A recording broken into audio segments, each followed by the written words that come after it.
61 કેવેલરી એ વિશ્વની એકમાત્ર સક્રિય એવી આપતી હોર્સ કેવેલરી રેજિમેન્ટ છે.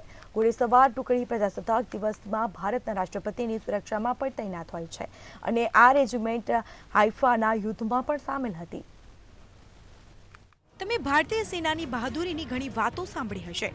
પોતાની બહાદુરીથી સેનાઓના જવાનોએ ઘણી વખત દુશ્મનોને જડબાતોડ જવાબ આપ્યો છે. અમે તમને દુનિયાની એકમાત્ર ઘોડેસવાર સેના વિશે જણાવવા જઈ રહ્યા છીએ. તમે ભાગ્યે જ 61 કેવેલરીનું નામ સાંભળ્યું હશે.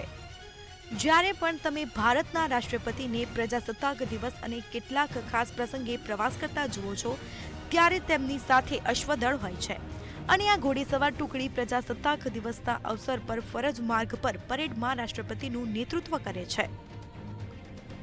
તમને જણાવી દઈએ કે 61 કેવેલરી એ વિશ્વની એકમાત્ર સક્રિય સેવા આપતી હોર્સ કેવેલરી રેજિમેન્ટ છે અને તેના તમામ સૈનિકો માત્ર કુશળ યોદ્ધાઓ નથી, પરંતુ ઘોડેસવારી કરવામાં પણ નિપુણતા ધરાવે છે.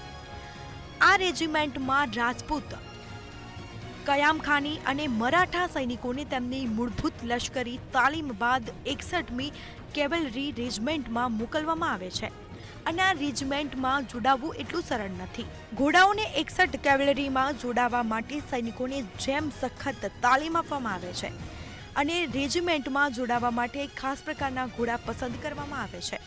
તેઓ ઘણા મહિનાઓ સુધી તાલીમ લે છે. જ્યારે પણ રાષ્ટ્રપતિ પ્રજાસત્તાક દિવસની પરેડ અને સંસદના સંયુક્ત સત્ર માટે જાય છે, ત્યારે આ રેજિમેન્ટ તેમની સાથે હોય છે અને આ રેજિમેન્ટ 1 ઓગસ્ટ 1953ના રોજ 6 રાજ્ય દળોના ઘોડેસવાર એકમોને મર્જ કરીને ઊભી કરવામાં આવી હતી.